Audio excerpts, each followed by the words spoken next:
Bienvenue dans cette nouvelle revue de moi-même Raph, rendu que cette fois-ci Cop Takara, le SG46 plus précisément, de la gamme Titan. Return, c'est mon troisième Takara de cette gamme-là, et c'est mon premier avec un Target Masters ici, parce que oui, on sacrifie ces deux armes de la gamme d'Hasbro par un Target Masters à place de toutes nous donner.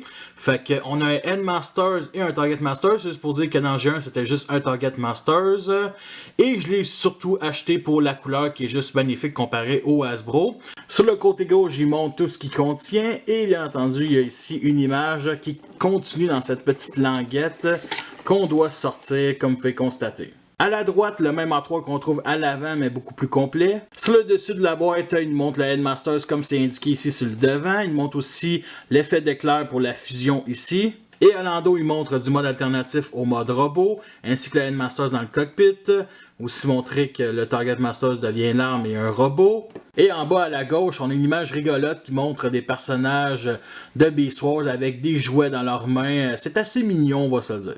Sur la notice, on a le même A3 qu'on trouvait sur la boîte.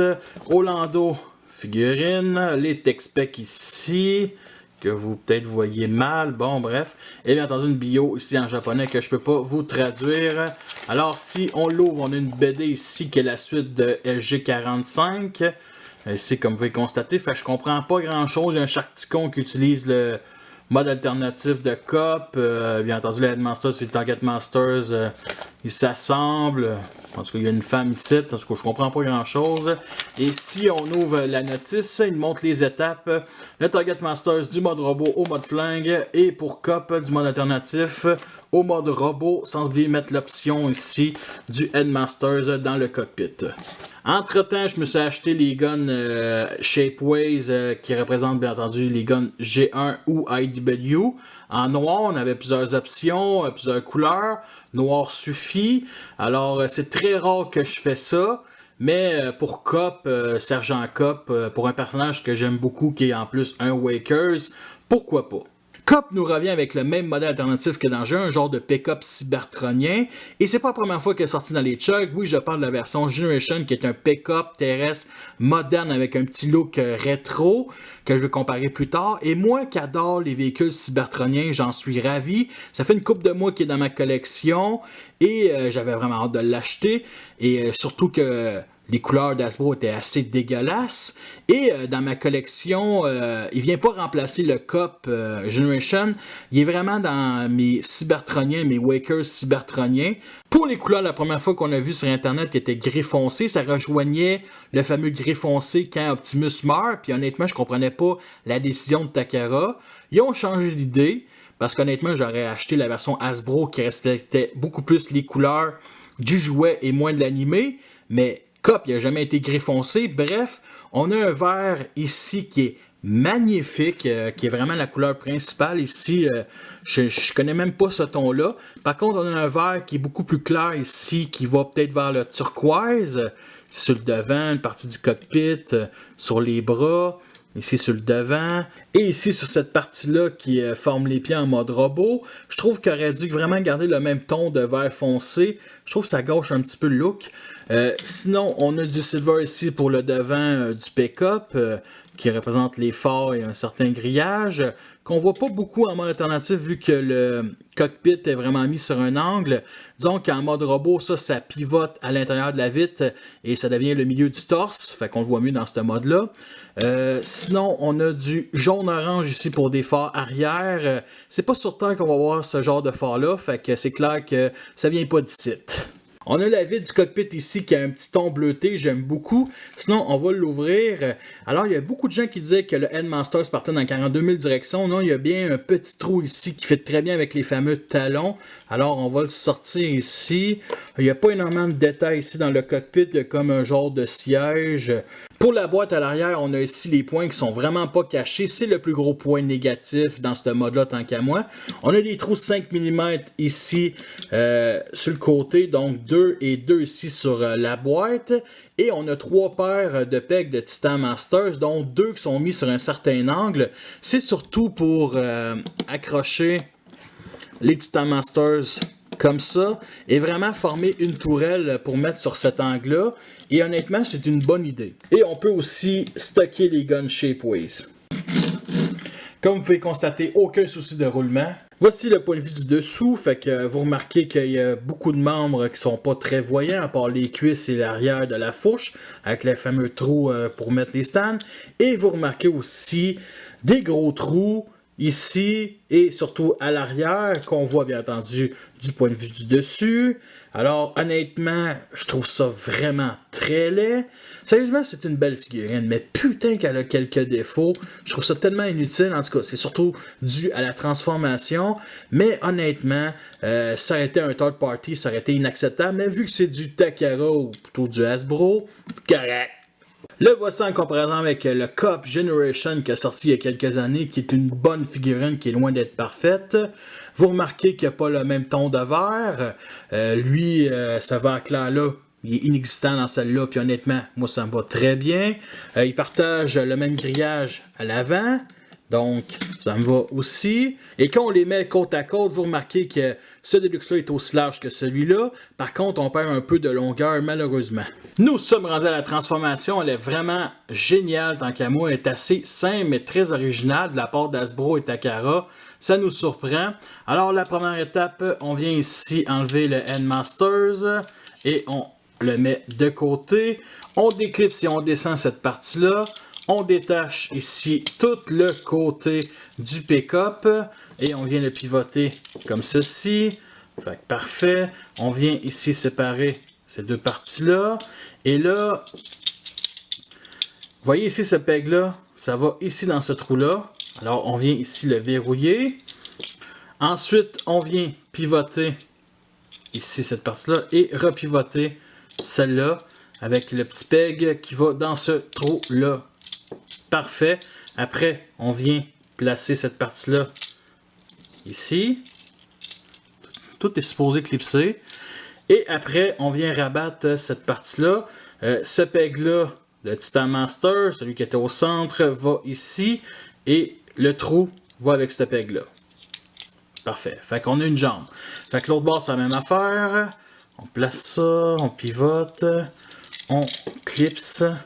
Clipse ici l'arrière des tibias et on vient rabattre ça. J'avais oublié de sortir les pieds.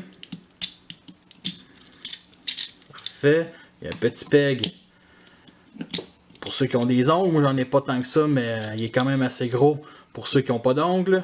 Là, je vais replacer le cockpit à sa place initiale comme ceci. Alors, on vient mettre ces deux petits pegs-là ici dans ces deux trous-là.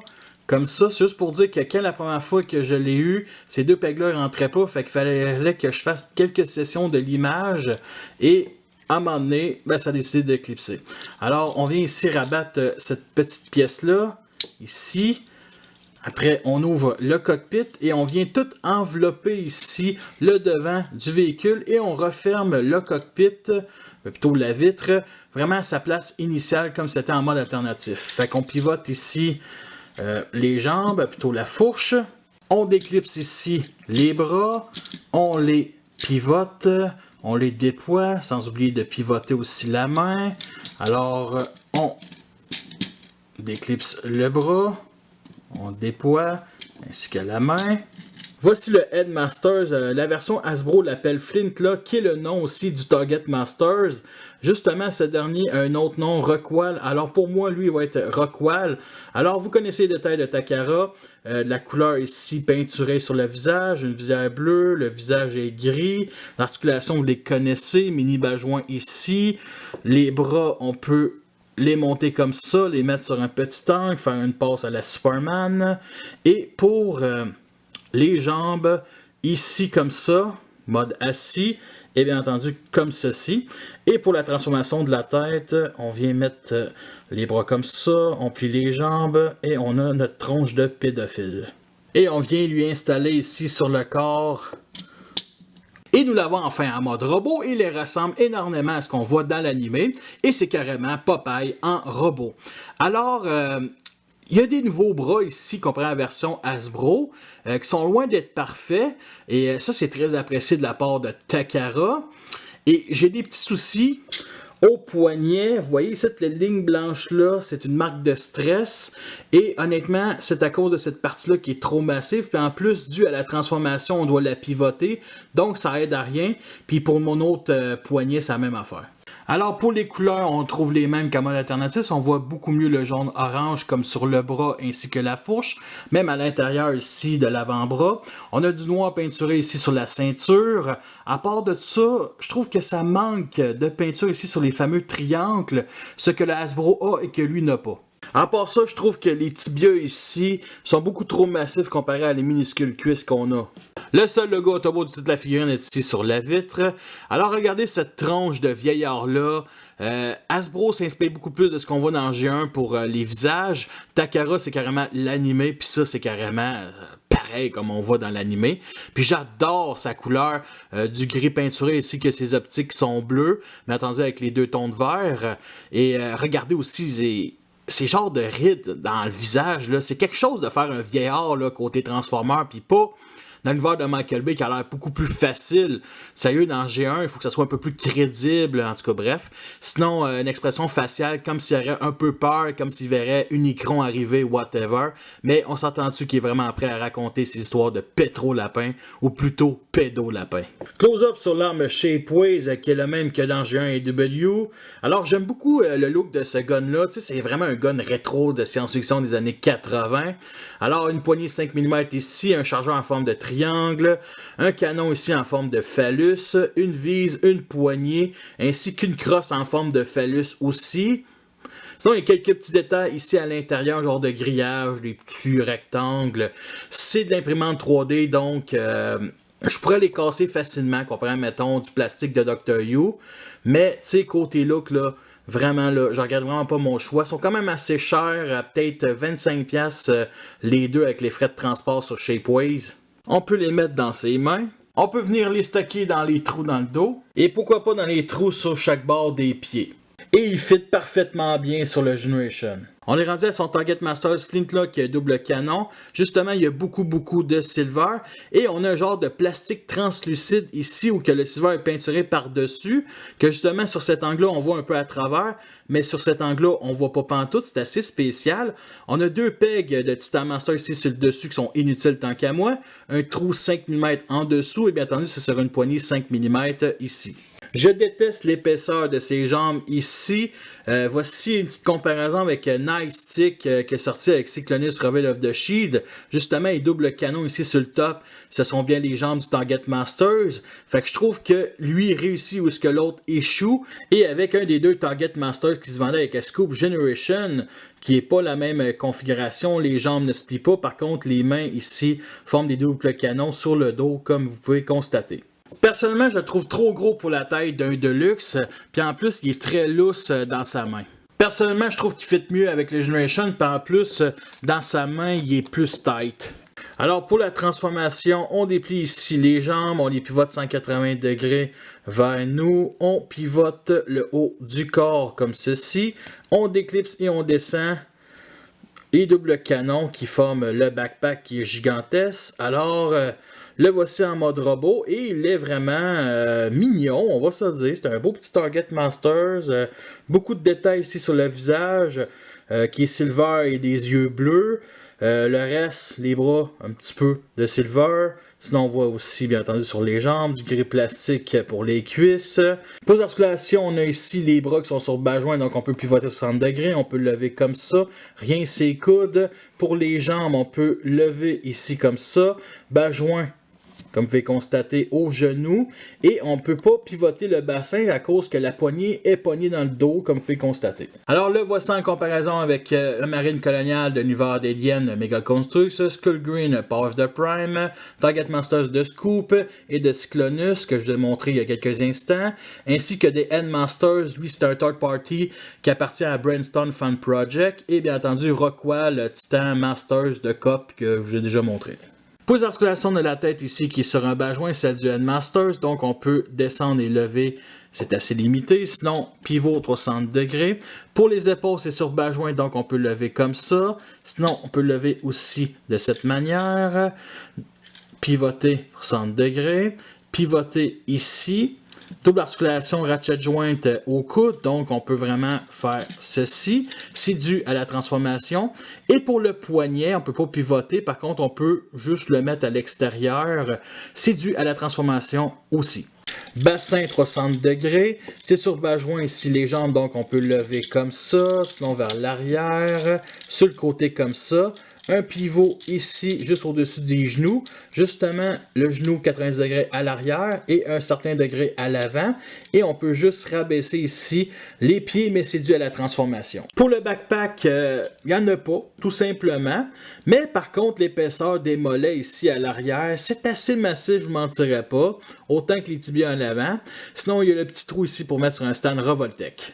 Et pour ce qui est de la stabilité, aucun souci, il est très stable, il ne tombera pas vers l'avant ou vers l'arrière. En comparaison avec le Cup Generation, qui est une excellente figurine, c'est très apprécié de la part d'Hasbro d'enfin d'avoir la version cybertronienne qui ressemble comme 2 gouttes d'eau à version animée, et bien entendu une version réimaginée, moderne au goût d'aujourd'hui. J'aime autant les deux. J'ai une petite préférence par contre sur la version Generation ici. Voici le genre de pause qu'on peut faire. Nous sommes rendus à la fin de cette revue. J'espère que vous l'avez apprécié. Vous avez vu les pots et les comptes. C'est une figurine que je vous recommande chaudement. Si vous êtes satisfait de la version Hasbro, achetez le pas. Ça, c'est vraiment une version faite pour les fans finis de G1 dont j'en fais partie. Alors, je l'ai pogné sur eBay à 53$ avec les frais de transport. C'est assez cher. Plus 25$ pour les guns. Fait que c'est très cher pour un personnage que j'adore, que j'attendais depuis des années en cybertronien, mais ça vaut la peine, ça c'est clair. Vous pouvez toujours voir ma galerie photo sur Facebook, le lien va être en dessous dans la description. Fait que sur ça, je vous laisse et à la prochaine.